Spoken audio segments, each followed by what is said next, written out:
module. You will learn about the angular momentum of a rigid body rotating about a fixed axis and its conservation. You have already learnt that the angular momentum of a system of particles is denoted by L is equal to sigma of Ri cross Pi. Consider a rigid body rotating about a fixed z-axis.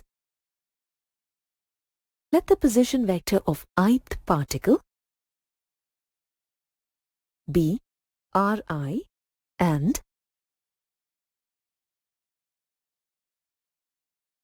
its linear momentum be Pi.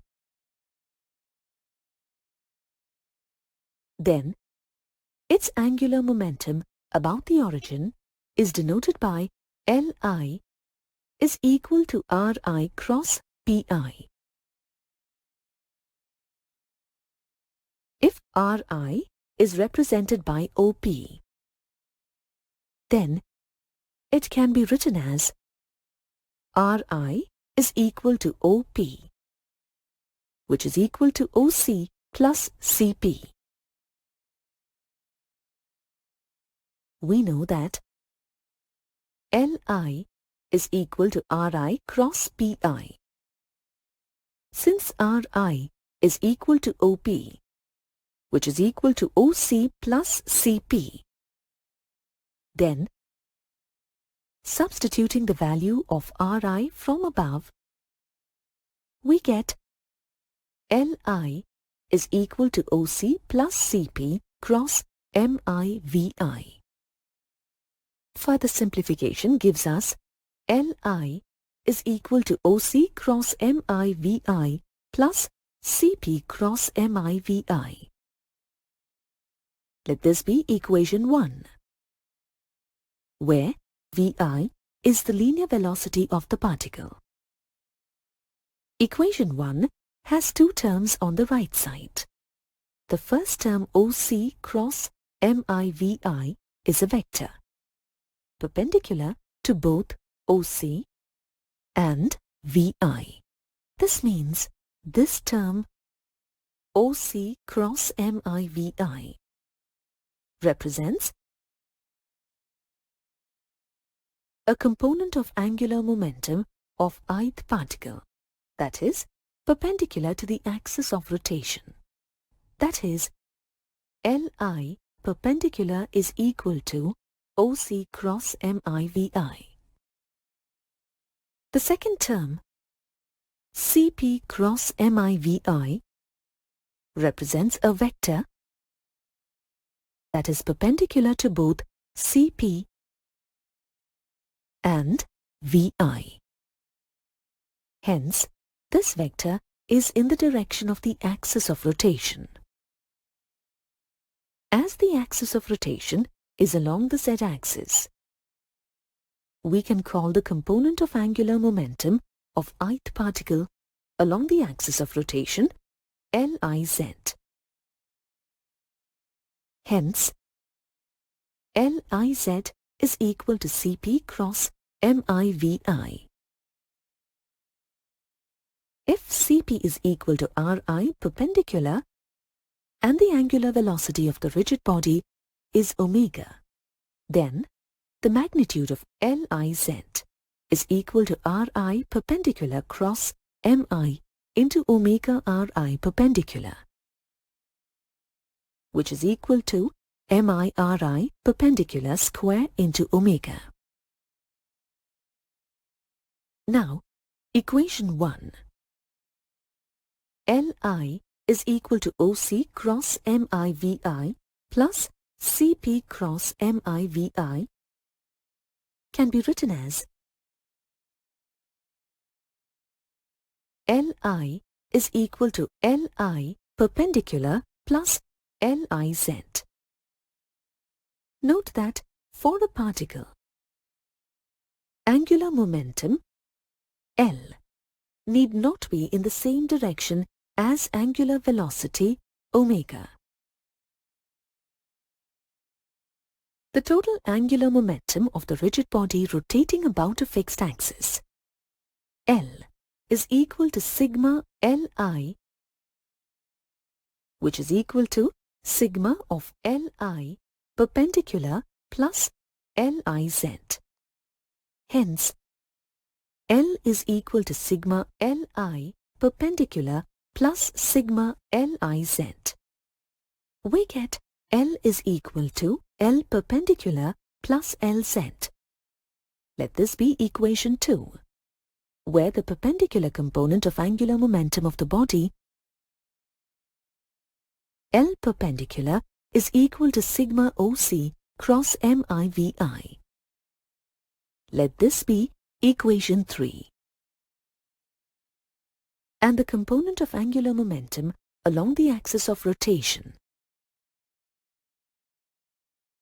Lz is equal to sigma of MIRI perpendicular square into omega. Lz is equal to sigma MIRI perpendicular square into omega. Since sigma MIRI perpendicular square is equal to the moment of inertia of body I, we get Lz is equal to I omega. Since this is along the z-axis, we can write Lz is equal to I omega k cap. Let this be equation 4. In general, for a rigid body rotating about a fixed axis, its angular momentum L does not lie along the axis of rotation.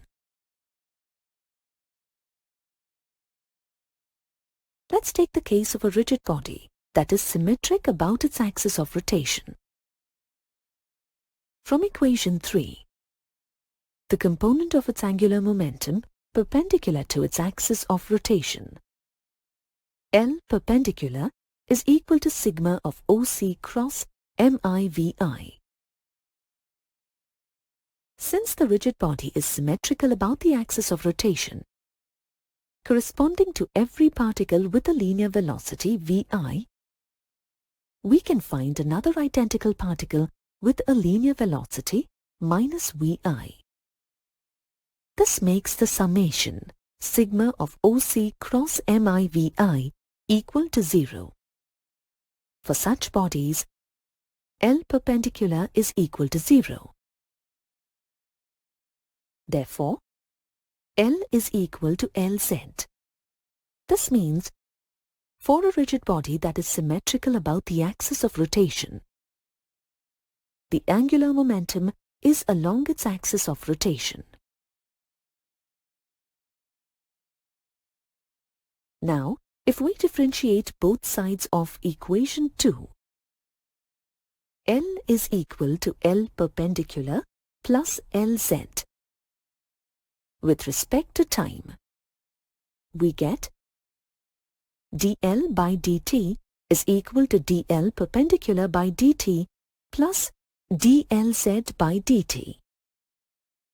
Since dl by dt is equal to tau, we can write tau is equal to tau perpendicular plus tau z.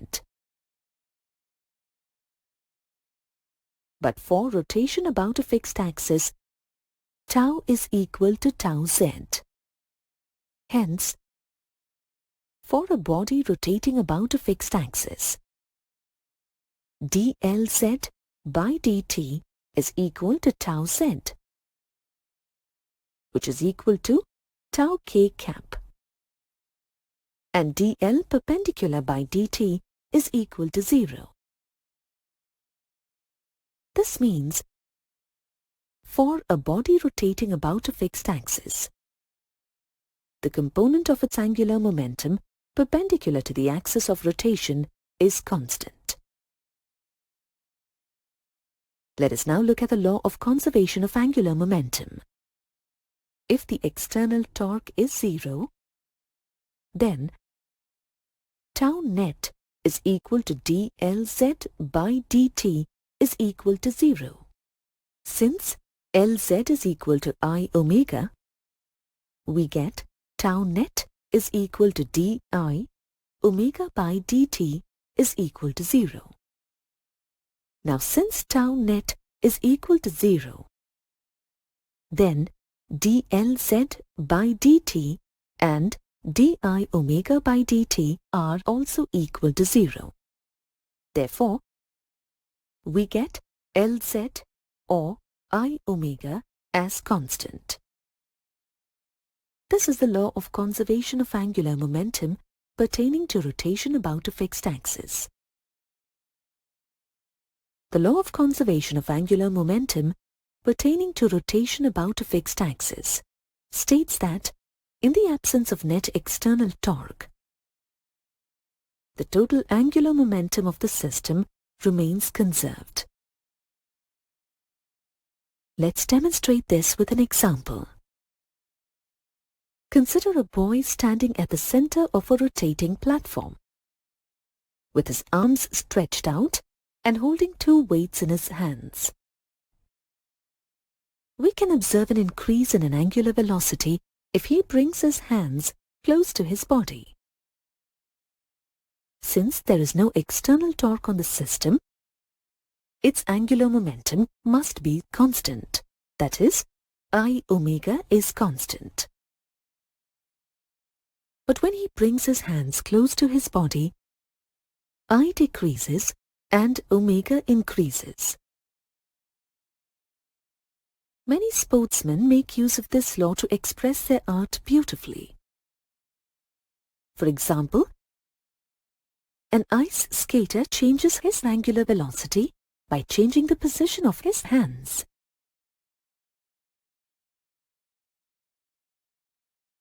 You have now reached the end of this module.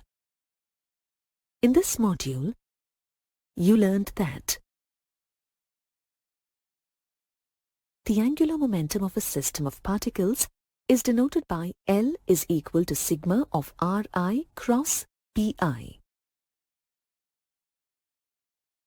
In general, for a rigid body rotating about a fixed axis, its angular momentum L does not lie along the axis of rotation.